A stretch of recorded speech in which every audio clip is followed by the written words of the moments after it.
the Johnson Wax Program with Fibber, McGee, and Molly.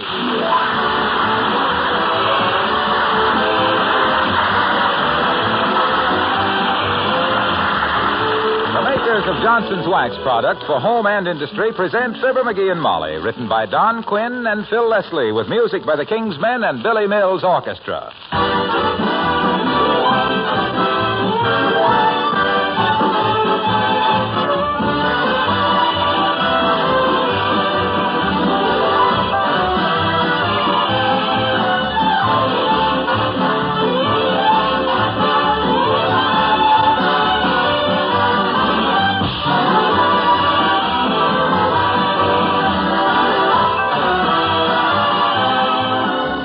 A beautiful piece of linoleum can do wonders in brightening up your kitchen, bathroom, or front entrance.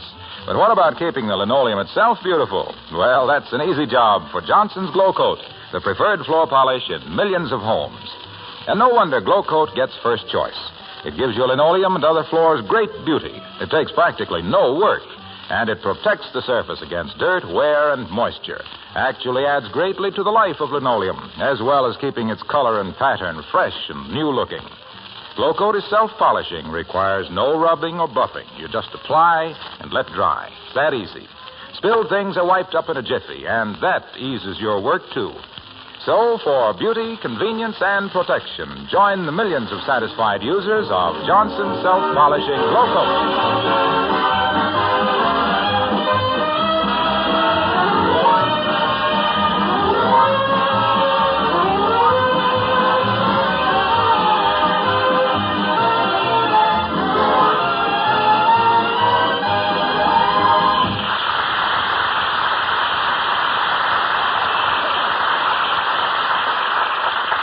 This is a sad moment at 79 Wistful Vista, a sad moment and a tense moment.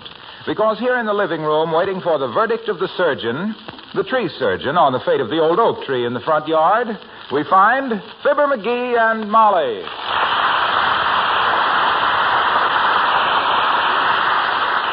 For goodness sakes, McGee, stop rushing to the window and pacing up and down. There's nothing you can do about it. I know, but my gosh, I will, gee whiz. I don't know why cartoonists get so much fun out of a guy walking up and down outside of a maternity ward. This suspense is awful. Oh, be calm, dearie. Relax. Look at me, sewing away as though nothing at all were happening. Yeah. You've tried to thread the tape measure through the wrong end of that needle 3 times. You're going to hate to lose that old oak tree as much as I'm going to hate to lose that old oak tree. Yes. Yes, I really am. I love that tree. It's always been... Uh-oh. Here's the bad news. Come in. Hello there, McGee. Hello, Molly. Hi, Doc. Hello, Dr. Gamble. Well, what's going on here, anyway? Molly, you've been crying. Oh, it's nothing. McGee, have you been beating your wife? Because if you've laid one badly manicured finger on a hair of her well-shaped head, so help me, I'll No, tear Doctor, no, it's nothing like that. It's just that we're expecting some bad news, Doc. The doctor's here. Dr. Woodbury. Dr. Woodbury? I don't believe I know. Wait a minute. What is this? Who's Dr. Woodbury? By George, I may not be under a yearly retainer to you people, but I know your medical histories like Amos knows Andy, and I won't... Where's this Dr. Woodbury? Out in front, Doc. Up in the tree. Up in the tree? Sure knows his business, too. Shinnied up that big trunk like a salmon up the Columbia. He's been clear up to the top 4 times.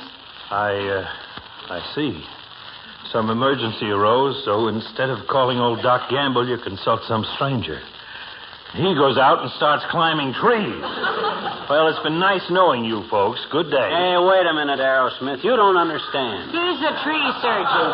Oh, a tree surgeon. Oh, that's too bad. What's too bad about it? Well, much as I would have hated to terminate our relationship, in the event that you'd found a physician who suited you better... Oh, nonsense. It would almost have been worth it to have another medico in this town who knew his sphygmomanometer from a hot rock. Tree surgeon, eh?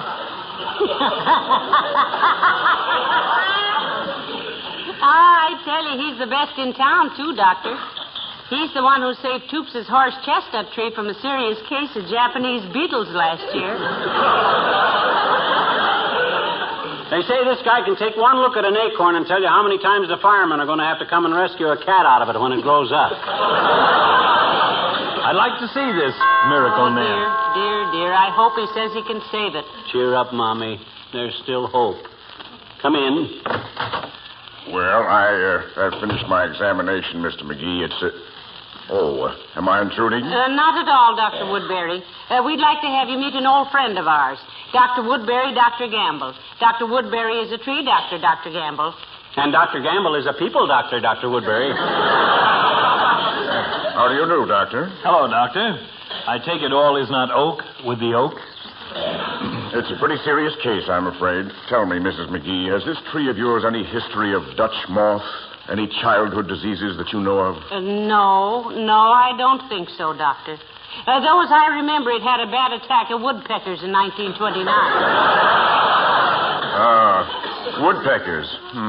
That's the first instance I ever heard where the patient got stuck with a bill before the doctor even arrived. How about it, Doc? Will we have to, is there any hope, Doctor? If you good people would be so good as to leave the room a moment, I should like to consult with Dr. Gamble. Would you honor me, Doctor? Delighted, I'm sure, Doctor. Although my arboreal experience has been limited to a certain lady patient of mine to whom we refer as the weeping willow bee. You'll excuse us, Molly? Certainly. Come on, McGee. Okay. Do everything you can, men. Remember, expense is no object, as long as it don't cost too much. Well, I see where Alabama's picked for the Rose Bowl, Doctor. Yes, I remember when Alabama played it in 1926 for the first time. Beat Washington 20-19. Yes. Well, how was business, Doctor? Oh, can't complain, Doctor. Though I sometimes envy you tree surgeons. How so, Doctor? Well, sometimes it seems so simple to slap 100 pounds of cement into a patient, paint him with tar, and brace him up with a few feet of wire cable.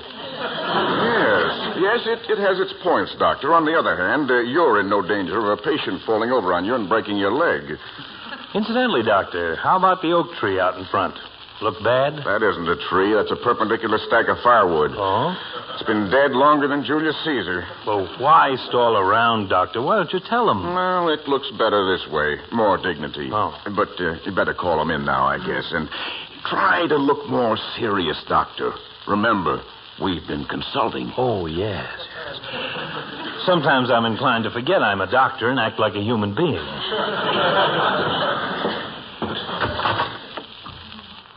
Come in, McGee. Well, Docs, what's the verdict? My boy, I'm afraid it's bad news. You mean? Yes, Mrs. McGee. As it must to all trees. The end has come to the old oak tree. It's battled its way through life from tiny acorn to sturdy tree. It has stood between your home and the fierce heat of the sun. It has been a barrier between you and the tempest. But now the birds must seek another resting place. The whippoorwill must shrill his plaintive call from elsewhere, and my fee is $7.50.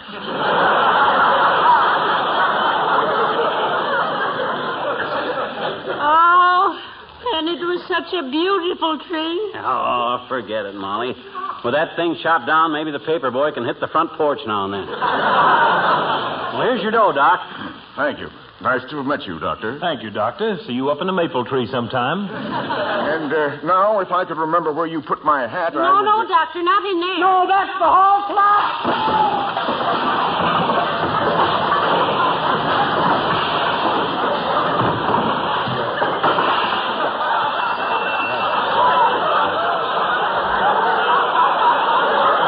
You couldn't hang a hat in there.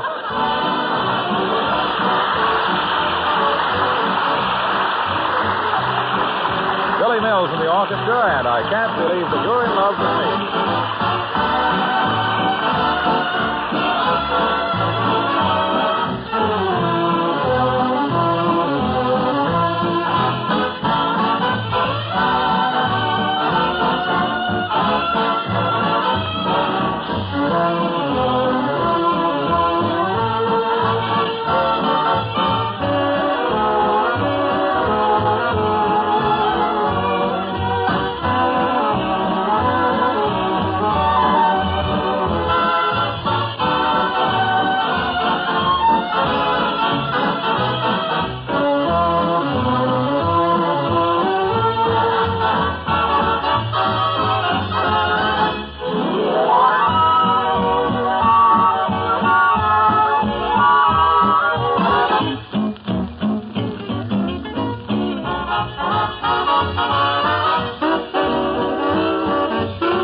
Boy, that sure is a tough old tree, ain't it, Molly? Yes, it certainly is.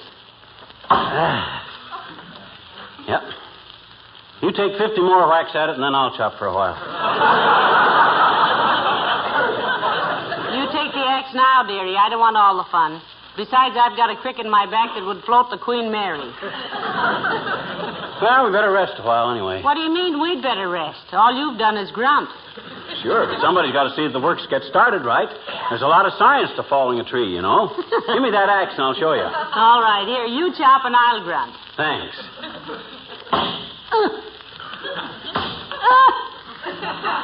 Oh! Ow! McGee. Huh? Why don't you keep chopping in the same place all the time? That tree looks like it was being chewed by some cross-eyed beavers.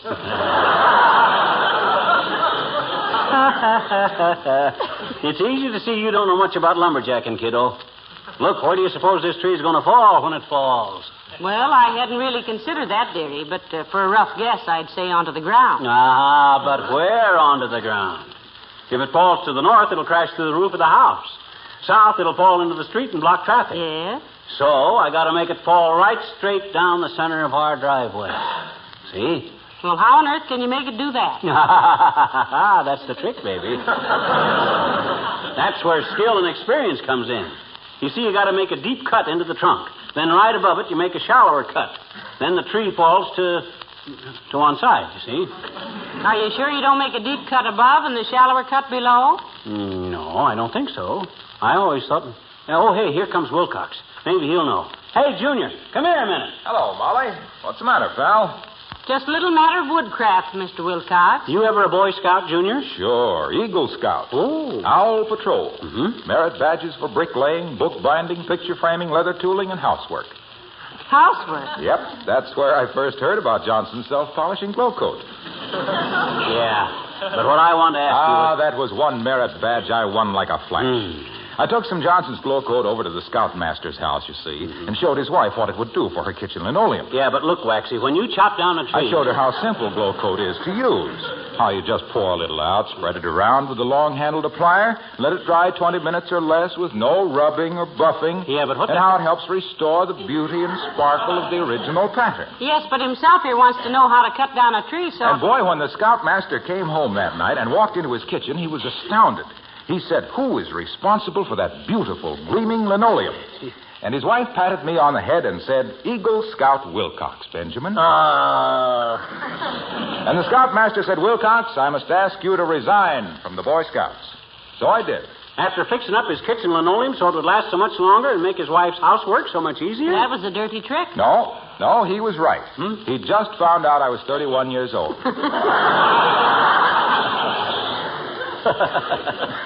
Getting to be a bald Eagle Scout. But look, Waxy, did you learn much about woodcraft? Plenty, pal, plenty. Look, if you get lost in the woods, you simply wait till October and see which way the geese fly, and that's south.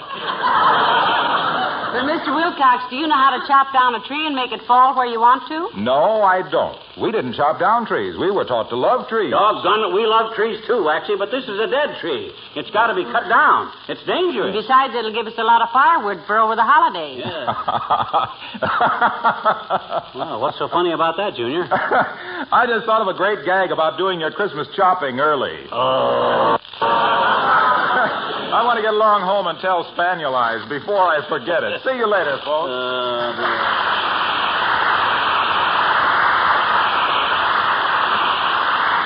Spaniel Eyes. If my husband ever called me Spaniel Eyes, I'd give one sharp little bark and bite him in the garter. You'll never get a merit badge for wit and humor either. Christmas chopping. Oh, well, I'm sure I'm right about putting the deep cut under the shallow cut. One side, Snooky. I'm going back to work.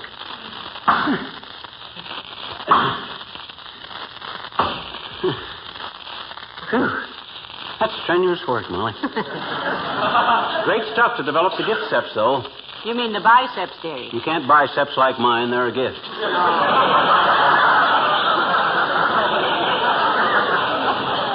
Look, Pet, wouldn't it be simpler to call some professional woodcutters and have them cut this tree down for you? No, sirree. I do this myself.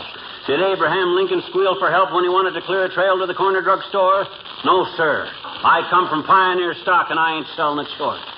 Did I ever tell you about my father being born in a log cabin? No. Well, don't let me, because it ain't true.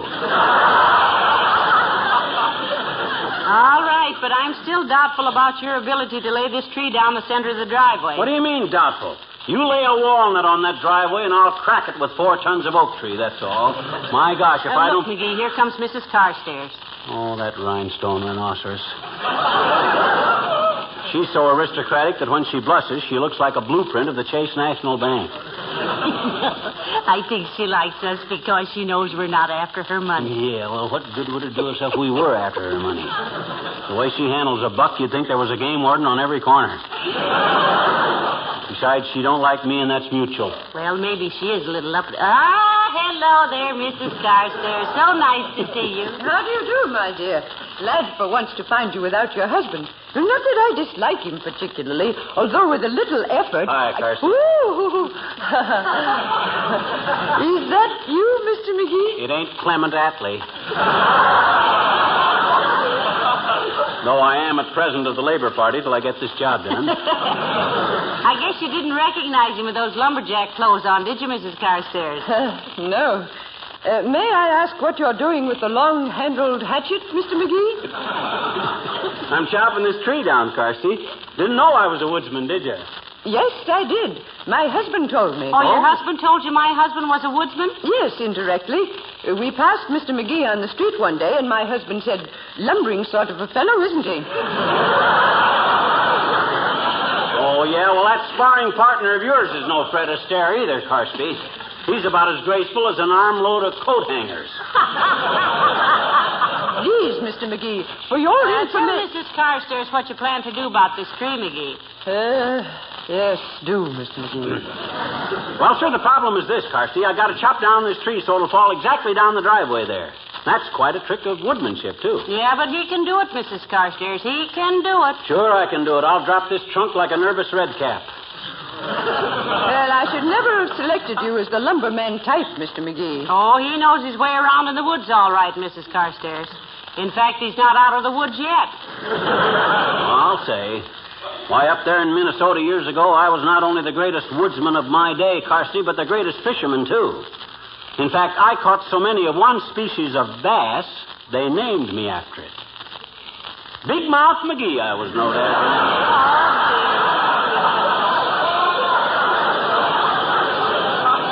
Big Mouth McGee, the bully boy of big bunches of burly, beady-eyed bruisers, bringing in big batches of beech, birch, and balsam, banding brisk banter with the brawny bandits, and booting up a junior out of the brainless Bruce that busted their bill hooks, bewildering big bosses with my baffling business of balancing the books and bagging big bonuses, but there's too many words beginning with B, so excuse me, folks, while I chop this tree.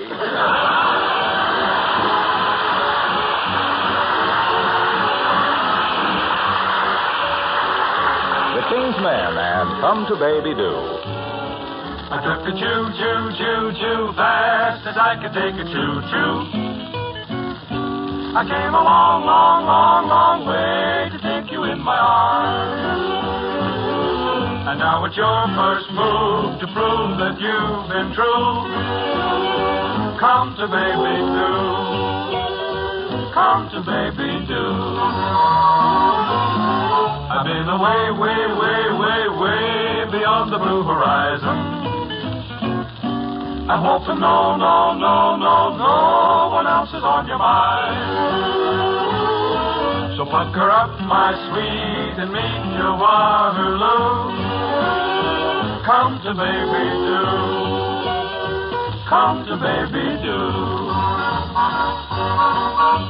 Stop me from guessing. Ain't no time to tease. Stop all this messing. Put your bacon baby at ease.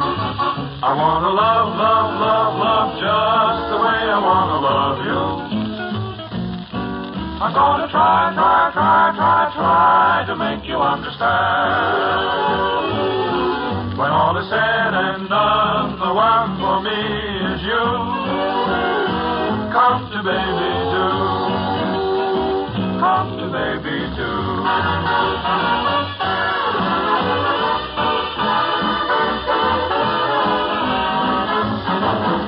to baby do. Come to baby do. When all is said and done, the one for me is you. Come to baby do. Come to baby do.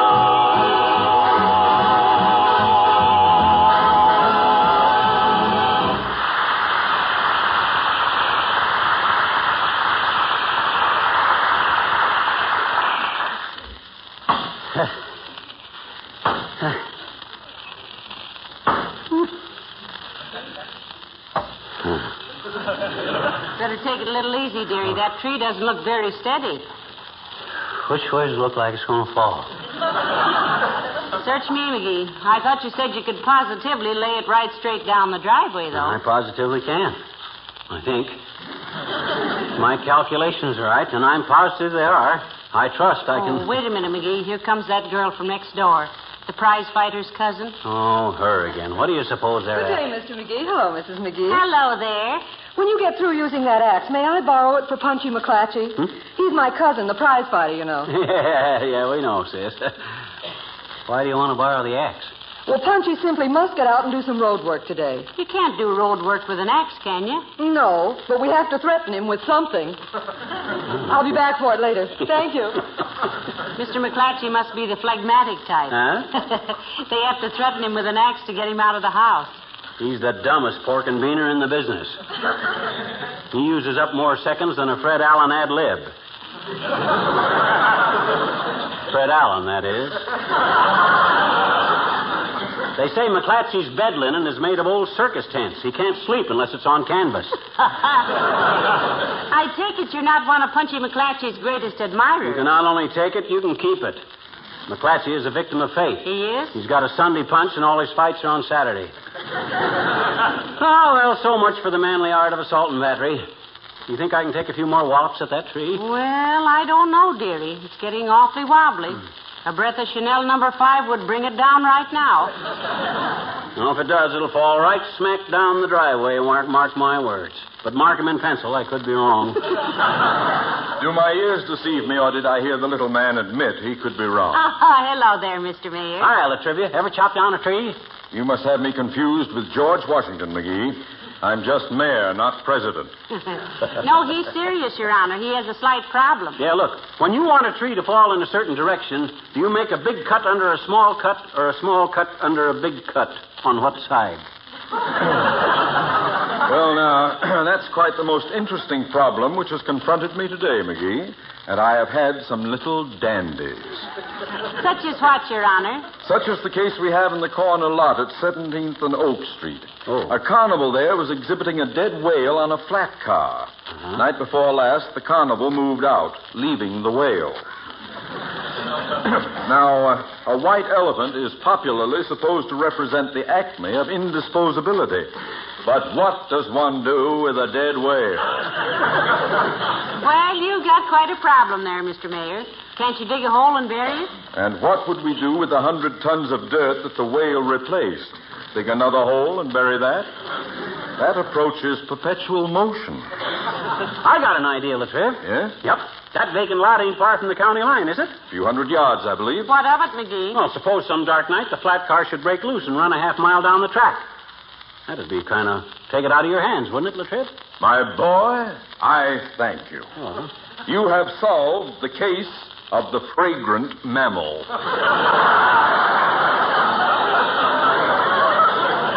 Why, shucks, it's nothing that any red-blooded American boy couldn't have done. Hey, you want to stick around and help me saw up some firewood with that buck saw over there? I'm going to chop down the old oak and bucket, you might say. You get it, kids? It's a paraphrase on the old music. Ain't funny, McGee. Oh. And if I may make a suggestion, McGee, your tree is beginning to totter a bit. Hadn't you better bring it down? Well, I'm a little dubious, Latriv, about the method. Like I said, undercutting or overcutting. I don't want to take any chances. Well, being a politician at heart, I'll trade a favor for a favor. Huh? You got that whale off my hands, so I'll call my city forester and get advice on felling this tree. Oh, wonderful. But you boys had better hurry. This monarch of the forest is about to abdicate. Yeah. Now, let's go in and do it right now, Latriv. Come on in. All right away. Hey, get to City Hall and ask for extension 42. Okay. Hello, operator. Give me the City Hall. Emergency. Hello, City Hall. Extension 42, please. Mr. Stanislavski, he's the chief. How do you spell it? Ask for Jones, he's the assistant. Hello? Is Mr. Jones there? Oh, it is? Well, this is Mr. McGee of 79 Wistful Vista, and I wanted to find out how to cut a tree so...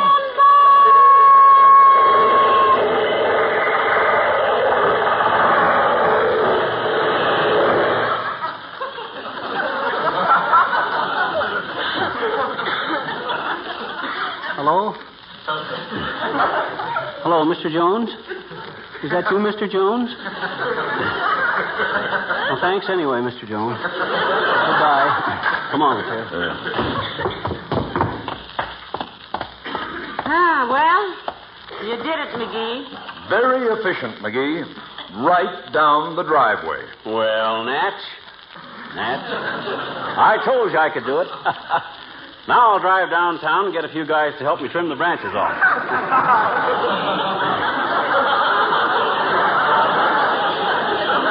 Want to ride downtown, Latriv? Thank you, yes. Okay, I got to go fast. Hey, where's my car? Right where you left it, McGee. Huh? In the driveway under the tree. Oh, this is ridiculous.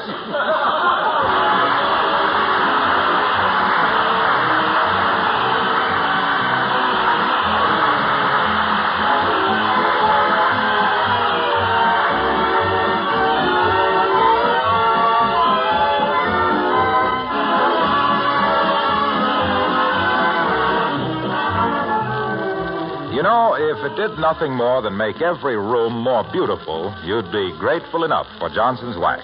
But it does so much more. It protects all kinds of surfaces against wear and dirt, wood, metal, and leather. Its regular use does away with costly refinishing of floors, for example. It protects the finish of your tabletops, brings out the beautiful grain of the wood. And then, besides beauty and protection, Johnson's Wax saves you work all through the year. Waxed surfaces resist dirt and dust. They're so easy to keep clean. When you walk into a neighbor's home, you can tell at a glance if it's a wax-protected home. If its floors, furniture, and woodwork gleam with friendly, mellow beauty, the chances are 10 to 1 you'll find Johnson's Wax, paste, liquid, or cream on the pantry shelf.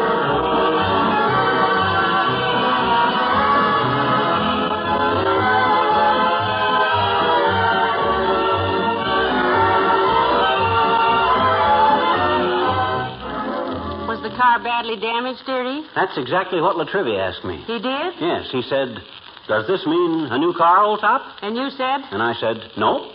New top, old car. And he said? He said, good night. I see. Well, good night, all.